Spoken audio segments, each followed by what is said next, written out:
¿Será Nayib Bukele el adalid de la seguridad?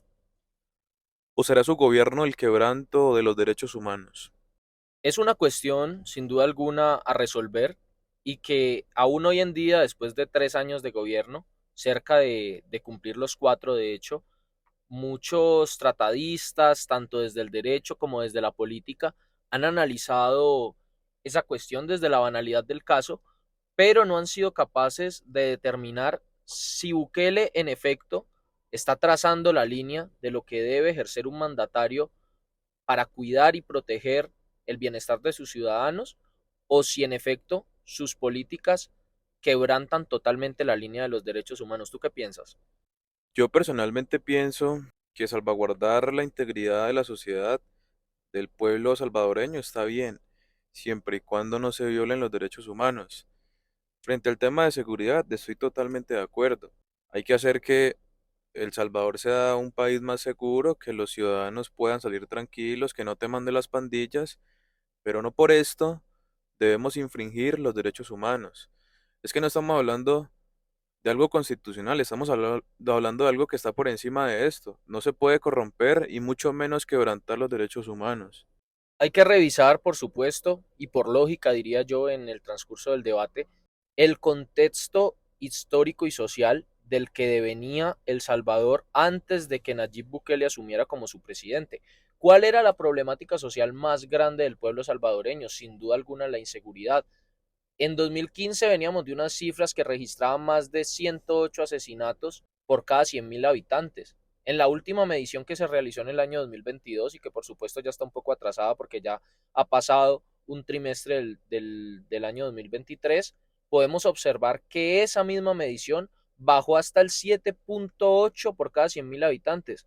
¿Qué nos quiere denotar esto? Que la política de Nayib Bukele, más allá de haber sido criticada en el ámbito internacional y por cierto aplaudida por cada uno de sus ciudadanos, es eficaz. Y eso también es algo importante a revisar dentro de las normativas. Un principio esencial del derecho es que la norma sea eficaz. Y Bukele ha hecho que su normativa sea más que eficaz y que sus políticas de gobierno hayan funcionado, hayan hecho eco en la población y que hayan permitido mejorar con creces la seguridad de cada uno de los salvadoreños. Claro, pero es que cómo no van a ser eficaz si se está pasando por delante todos los derechos humanos. Usted no puede usar de excusa el contexto histórico para que él cometa esas atrocidades. Si en algo yo estoy de acuerdo con usted, es la seguridad y que todo el pueblo salvadoreño, como lo decía en principio, esté bien. Pero usted no puede usar como excusa todo esto que está cometiendo este señor. No, pero es que no es una excusa, no es una excusa porque es una realidad latente que se vivía en El Salvador día tras día, cómo las maras se habían adueñado por completo de la sociedad del país, cómo extorsionaban a los comerciantes, cómo se encargaban de matar a los habitantes del país simplemente por una lucha de pandillas que en muchos casos ni siquiera se ceñía a cada uno de ellos. Pero ese contexto no es revisado en el ámbito internacional, que simplemente se basa en los derechos humanos, que por supuesto cobran una prevalencia bastante importante y es razón de debate. No puedo negar esa causa porque me parece fundamental debatir al respecto, pero yo sinceramente pienso que Bukele ha hecho lo correcto. Por supuesto que se ha equivocado en algunos casos, como cualquier mandatario, pero ha hecho lo correcto. En materia de seguridad, para mí, ha hecho lo correcto. No está pasando por encima de los derechos humanos, está adaptando los derechos humanos al contexto de su país. ¿En qué sentido? Esto no lo digo yo, tú lo sabes muy bien. Existe un contrato social de la ciudadanía con el Estado y la preservación de los derechos es equivalente al cumplimiento de unos deberes. ¿De qué manera entonces pretendes que se le respeten los derechos fundamentales a unos criminales que se han dedicado a infringir durante años el cumplimiento de sus deberes? ¿Es equivalente entonces respetarle los derechos humanos y alegar, digamos, con alevosía, que deben ser respetados cuando ellos jamás han respetado los derechos de sus coterráneos? Claro, claro, por Dios, hombre. Es que una cosa es capturarlos, claro. A ellos deben de meterlos a la cárcel, que incluso una de las funciones principales de una persona privada de la libertad es la reinserción, ¿no? Que vuelva a la sociedad ya como una persona de bien y normal. Pero bueno, eso no se centra ahí nomás. Usted no puede decir que esas personas, por haber violado derechos humanos, no tengan derechos humanos. El ser humano, sea cual sea el acto que haya cometido, por más atroz que sea, tiene una dignidad humana, Anthony. Mire, el hecho de la privación de la libertad es eso, privar a una persona de la libertad de locomoción, más no que pierda su dignidad como ser humano. Yo en este caso discrepo totalmente y yo creo que para respetarle a una persona sus derechos fundamentales, que por supuesto son inherentes a su condición de humanidad, esta persona también debe cumplir con unos estándares mínimos de convivencia social. No simplemente se basa en vulnerarle esa libertad de locomoción a un criminal, se basa también en que para hacer cumplir y para cumplir con ese principio de eficacia de cada política institucional, debe mostrarse todo el poderío del Estado, toda la actividad jurisdiccional debe circundar esa base. Y en ese punto entonces es donde nace la defensa de vulnerar ciertos derechos como lo pueden ser en el caso de El Salvador, que sí es cierto que ocurre con muchos de los criminales que están en las cárceles, pero porque aquellos que están afuera siguen delinquiendo. En este momento, de los 70,000, aproximadamente de los 70,000 miembros de las maras que existen en El Salvador, 40,000 ya están en prisión. Pero es que no basta simplemente con vulnerarles ese derecho de la libre locomoción. No basta simplemente con eso. ¿O qué es lo que vemos en Colombia entonces diariamente? Cárceles con hacinamiento y aún así muchos delincuentes en la calle siguen haciendo de las suyas porque saben que el Estado no tiene ninguna capacidad de enfrentarlos con fuerza. No, y dándole dinero a los que roban, estamos llevados. Bueno, esos programas del gobierno actual sin duda alguna pues son eco de crítica en mi caso. Sin embargo, apegándome al caso puntual en el que estamos debatiendo de Bukele, yo pienso que un presidente de esas características se merece todos los elogios posibles, porque sin duda alguna todos somos personas, todos somos seres humanos y eso nadie lo niega y es un principio del derecho. Todos somos personas, eso está más que claro. Pero esas personas que se dedican a violentar los derechos de las otras personas, para mí, no merecen tener esa garantía fundamental de sus derechos en ninguno de los casos. Tú hablas ahorita de uno de los tres principios, que es la eficacia, lo legítimo y lo válido. Tú hablas referente y hacías mucho énfasis de forma grandilocuente nada más en la eficacia y omitías el hecho legítimo. Yo estoy defendiendo lo legítimo. Esto debe ser algo de parte y contraparte, debe ser una balanza. Usted no puede primar la eficacia antes que lo legítimo. Esto debe ir de la mano. Si usted pone una por encima de la otra, todo se desarma, Anthony. Lo legítimo atiende a los derechos humanos. Claro que debe haber una eficacia, pero lo legítimo entonces, ¿qué? Lo está quebrantando. Entonces, ¿qué le parece a usted, Juan José, el ordenamiento jurídico colombiano donde delinquen diariamente precisamente por haber adquirido una constitución nacional que defiende a capa y espada la prevalencia de los derechos humanos por encima de cualquier acto delincuencial? ¿Te parece que entonces eso ha funcionado en un país como Colombia, que tiene por supuesto una idiosincrasia muy similar a El Salvador? Se ha demostrado que en los gobiernos que tildan de autoritaristas, y por supuesto no estoy de acuerdo en muchas cosas, como el cierre del Congreso de la República en determinado momento por parte de Bukele, eso es una señal de una tendencia que no se puede tolerar desde ningún punto de vista.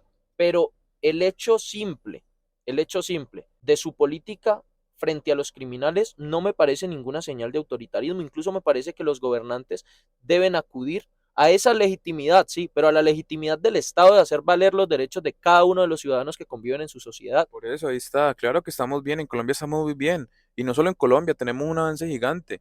¿O es que querés que volvamos hace 200 años en el cual se mataba a una persona o se le mochaba un brazo, los dedos por el hecho de robar? Usted no, por favor, hombre, usted es estudiante de Derecho, Anthony. Nosotros hemos tenido una evolución en la humanidad y frente al derecho. O sea que para vos sí pesan más los derechos de los criminales que los, Es que que, no son que, los que los derechos de los derechos. criminales. Mire, usted me está dando un discurso muy parecido al de Bukele y hago apología a eso porque es que Bukele dijo que es que habían unos derechos, los derechos humanos para él y al parecer también para usted, parece que fueran hermanos, se subdividen en dos. Los derechos humanos para los bandidos y los derechos humanos para las personas de bien. Estoy totalmente de acuerdo con esa concepción. Vos no Hombre, puedes, no puedes otorgarle el mismo estatus de humano a un enfermo que comete esas atrocidades como matar a otras personas. O claro, sea que eso sí te parece correcto, no, ¿no? no es correcto y por Es eso como, es mismo como y la, por eso mismo es que lo privan de la libertad. Pero es que ¿Y de qué usted sirve la privación de la libertad cuando siguen delinquiendo afuera? Bueno, y para eso es el principio de la reinserción, para que se rehabiliten en la cárcel. Hay personas que no tienen posibilidad de reinserción social y eso lo ha demostrado día tras día. Es el panorama latente de las cárceles en todo el mundo. Bueno, está bien, Hay personas entonces, enfermas que incluso tienen patologías como lo puede ser un psicópata. ¿En serio piensas que un psicópata puede reinsertarse socialmente o un violador de niños puede reinsertarse socialmente? Estoy totalmente de acuerdo incluso con la pena de muerte para ese tipo de personas. No puede ser que entonces, alegando que el derecho a la vida es inalienable, que está por encima de cualquier cuestión, entonces existan violadores en las calles. Existan violadores en las calles porque prescribió su delito. Existan violadores en las calles gracias a su buen comportamiento, salieron pronto y siguen violando niños y siguen haciendo de las suyas. Y hay asesinos que siguen en las calles matando personas. Precisamente por ese gobierno progresista, sin duda alguna, que hace alusión al derecho, pero que no cuida los verdaderos derechos de la gente que sí cumple con sus deberes y que sí merece que la tutela del Estado se encargue de preservar cada uno de sus derechos. ya siendo privados de la libertad de locomoción, no basta con eso, sino que también tienen que violarle el derecho a la dignidad humana, no dándoles comida, no dándole un arroz, como dice él. Y ellos no violaban la dignidad humana de las personas Claro, a y las que por eso mataban, extorsionaban, robaban, no, claro, y no vulneraban su por dignidad eso humana. mismo el mismo Estado le está quitando la libertad de locomoción, porque, ¿Y te parece suficiente entonces claro, quitarle la libertad de locomoción? ¿no te parece suficiente? Es Hay una que acabar con presión, la vida de ellos para poder que sea suficiente. para mí, es una presión social del No, Estado no me estás, es una presión social del Estado hacia las bandas criminales. está bien, No les dejan de dar comida, eso no es cierto, no es que sí entren es a la cárcel, no cierto. es que entren a la cárcel y no les dan comida. Ojo con lo que estás diciendo porque eso no es verdad, esa aseveración es falsa. No es que entren a la cárcel y el día uno no les den comida.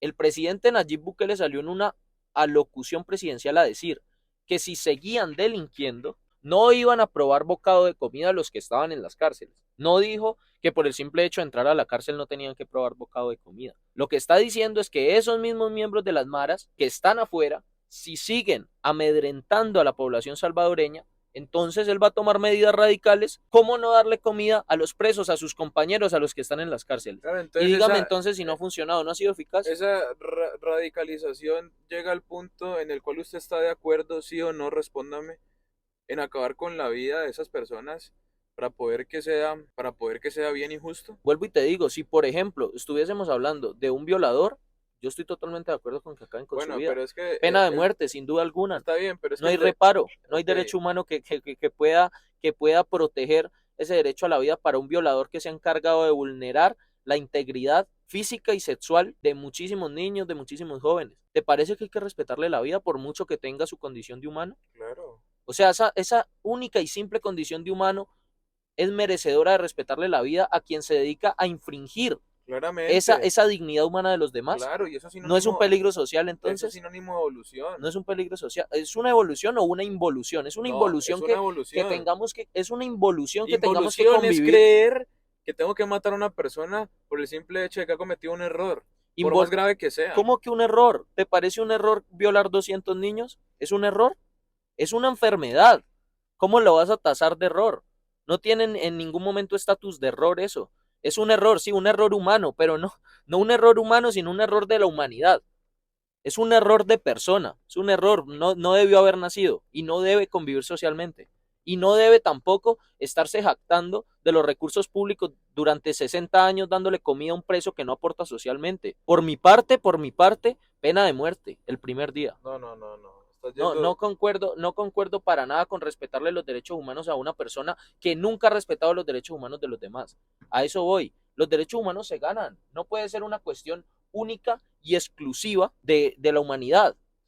Por supuesto, intrínseco del ser humano, pero el simple hecho de matar a otra persona, de violar a otra persona, ya no te hace merecedor de ese derecho. Claro, ahí está. Mire, estos discursos, tanto usted como el presidente y todos los que apoyan al presidente, se olvidan de la humanidad intrínseca de cada persona. El derecho penal debe ser humano, por Dios. El derecho penal debe ser humano y entonces el bien jurídico tutelado, que es el que cuida al Estado, el derecho de cada persona que está siendo vulnerada, sí no debe ser humano. Solo debemos privar de la libertad a los criminales y darles salida más adelante para que sigan delinquiendo. porque en muchos casos, insisto, no existe reinserción social. O entonces las personas que entran 30 y 40 veces a la cárcel y vuelven y salen, ¿te parece que tienen cura? ¿Te parece que tienen reinserción social? Hay que cuidarle su derecho fundamental, pero no tenemos que cuidar el derecho fundamental de la población a estar tranquilos. No podemos cuidar ese derecho fundamental a que la gente pueda salir tranquilamente a Es la que sí calle. se puede cuidar, pero es que no vulnerando y no matando a las personas que cometen Sí, errores. entonces, ¿de qué manera? ¿De qué manera lo vas a cuidar? Metiéndolos a la cárcel y soltándolos en 5 años. Y ya, no hay problema, no van a volver a delinquir porque confiamos en ese deber ser utópico que decía Sócrates. Entonces confiamos en eso, ¿no? Yo confío más en la teoría de Maquiavelo. Yo confío más en que el gobernante debe asumir el poderío del Estado con gallardía, con valentía, sin duda alguna. Esa es la única forma de lograr una proeza en seguridad.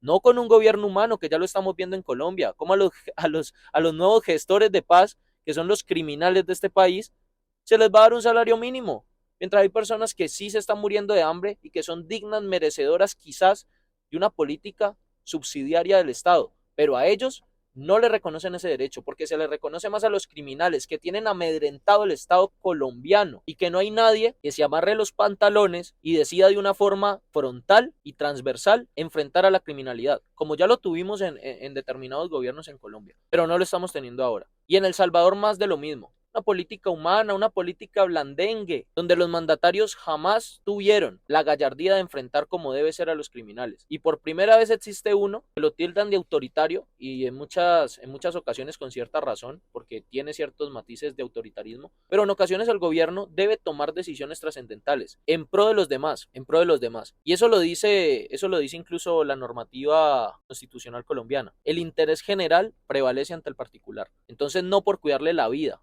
o no por cuidarle la dignidad humana a un criminal, se le tiene que vulnerar la tranquilidad, la seguridad, la integridad y el bienestar del resto de la ciudadanía. Y es que en qué momento se le está privilegiando al criminal y se le está privando a la comunidad. En el momento en el que dejas libre al criminal porque ya cumplió su delito, o sea, simplemente libertad de locomoción, como estás diciendo, libertad de locomoción durante 5 o 6 años, sale y sigue delinquiendo. Por eso, pero es que le sale más caro al Estado y a la misma sociedad mantener a un reo toda la santa vida. Sí, por eso pena de muerte. Esa es la solución. No lo vas a mantener más. No lo vas a mantener. Obviamente no en todos los casos, no todos los presos pueden hacer uso de la pena de muerte, eso no tiene sentido. Pero sí unos casos puntuales, como en el caso de los violadores, como en el caso de los asesinos en serie, por muy humanos que sean, son una aberración a la condición humana. ¿O te parece que la condición humana se adhiere socialmente a matar a alguien más? Eso no lo haría un ser humano. Y el ser humano que lo hace, sin duda está enfermo, sin duda está enfermo. A no ser obviamente una condición puntual en la que a lo mejor van a atentar contra tu vida y tú en derecho de tu legítima defensa actúas y matas a otro ser humano. Obviamente lo haces sin querer, cometes un homicidio, en este caso culposo porque obviamente no querías realizar esa acción.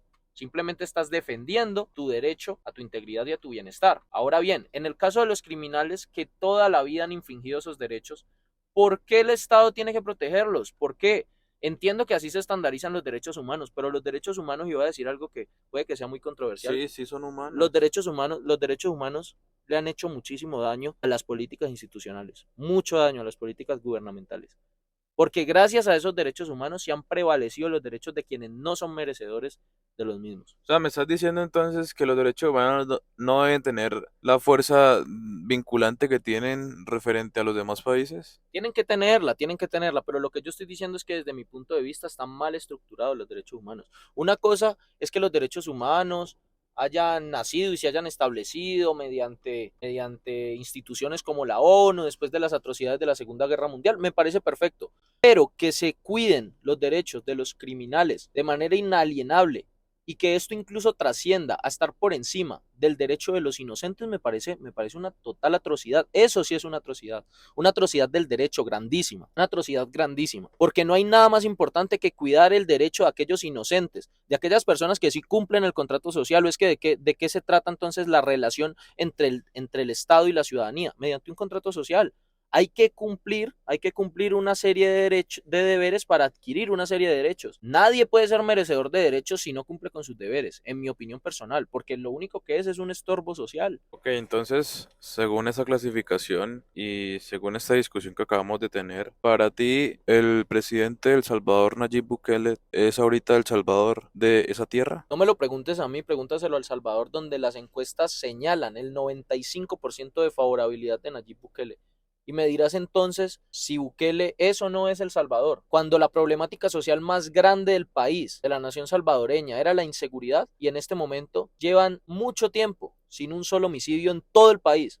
Ojalá lleguemos a ese punto en Colombia, que lo veo tan difícil y que trasciende más allá del plano físico. Lo veo como un milagro, porque lastimosamente los gobernantes colombianos jamás en la vida han asumido esa responsabilidad de combatir la criminalidad como debe ser. Para mí Bukele se equivoca en muchas cosas, pero sí puedo cerrar diciéndote que pienso que aunque todos seamos humanos, los derechos fundamentales de unos seres humanos que sí cumplen con sus deberes y que son personas de bien, están por encima de los derechos fundamentales de los criminales que se dedican diariamente a cometer atrocidades. Ellos, en muchos casos, no merecen que se les respete ningún derecho humano, porque precisamente gracias a sus acciones es que se le han vulnerado. No porque el presidente amanezca y diga, hoy no les doy comida, sino porque ellos mismos se encargaron de amedrentar al pueblo. Y eso no se puede permitir. Un gobernante no lo puede permitir, ningún mandatario lo puede permitir.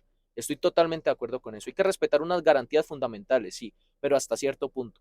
Y cuando infringen la norma, que se adhieran también a que se le infrinja esa misma norma, pero en su contra. Así como son capaces de acabar con una normativa, de acabar con una vida humana, que también tengan la gallardía de afrontar las consecuencias. Y sí, Entonces no existe de alguna manera, o sea, entonces ¿para qué existe una normativa? Entonces más bien ese método de solución de conflictos, o más bien en ese país se basa entonces en la autotutela. no estoy diciendo que se base en la autotutela es justicia por mano propia. Yo no te estoy diciendo que el ciudadano que acaban de robar saque una pistola y mate al criminal. Yo no estoy Claro, diciendo eso.